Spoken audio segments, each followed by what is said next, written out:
offense. I'll go first then for this one. Sure. For me, when I was thinking most improved on offense, I had a couple of names. I thought about Zach Gentry. I was like, man, this is a dude that has really had to develop and carve out a role, and more so of him in the protection element of it. But I just feel like he's a guy that continues to carve out and just show that he can be a little bit more for us. But then I was thinking about some other guys, and I was like, man, Najee, I was like, he balled out, but to me, I didn't think he was like most improved because I already knew he was nice. Thought about Pat, I'm like, he already was nice. And then it started to hit me. I started to look around a little bit more, Deke. And I went to that offensive line, baby. And my most improved player for the Pittsburgh Steelers is Chuks Okorafor, man.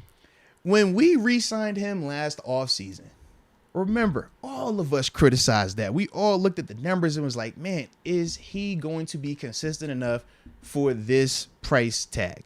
Is he going to be good enough where now we go from competition to now just above reproach, pay him this? Is he going to be able to give us that consistently?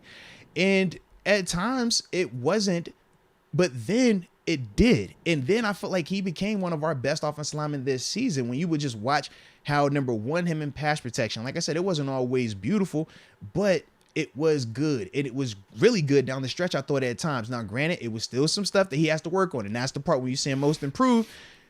They got to keep improving. But to me, man, I thought that Chuks really showed up a lot more in the run game as well. Some of the physicality and just the chippiness that I would see from him later in the season, I thought was really good. And it really helped out Kenny, man, in terms of just keeping him clean.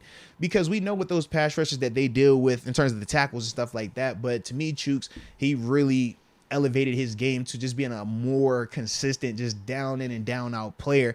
And for me, man, I had to give him the salute for that. Players only?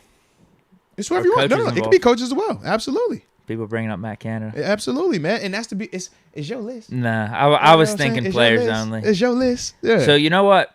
What's funny is I do have Chuks on my list too, in parentheses. He's my honorable mention. Okay. I do have Muth though, and I'm with you. I was hesitant to make the call on him because you're right. We already knew this dude was really good. But I feel like this was the season where, even though I still wanted more, I think we all wanted more. I feel like he left something out there. I don't know if that's all on him or I don't think it's all on him. Was it just the dysfunction of the offense? I think early on, we were trying to figure out our identity. That's a part of it. He was banged up a little bit too. Yeah. But I feel like this is the season where he did establish himself as a top 6 or 7 tight end in the league. Mm-hmm. And last year, we couldn't say that. We had him at around, probably 15-ish?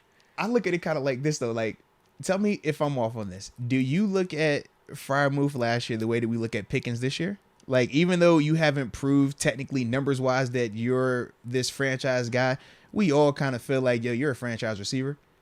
Like, when I look at Muth last year, he didn't have the numbers per se to back up being it's 7 touchdowns, but like 507 touchdowns. But like in the sense of like when we say, hey man, this is a top 3 tight end or a top 5 tight end, I'm sure it would have been a lot more debatable back then. Even though we could look at it and say, hey man, nah, we feel like it's already showing that type of stuff.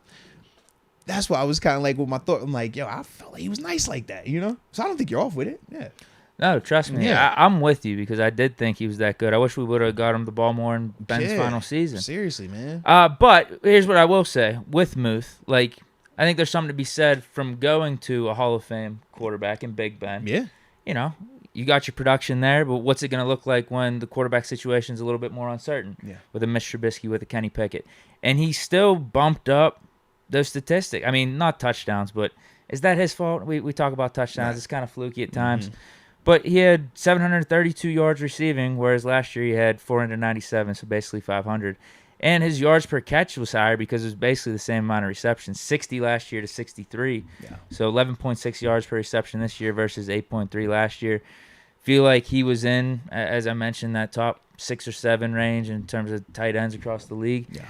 So that's all I'll give it to him. But I think you're right with Chuks. I mean, he was a question mark throughout the first 3 years of his career, and we gave him this contract.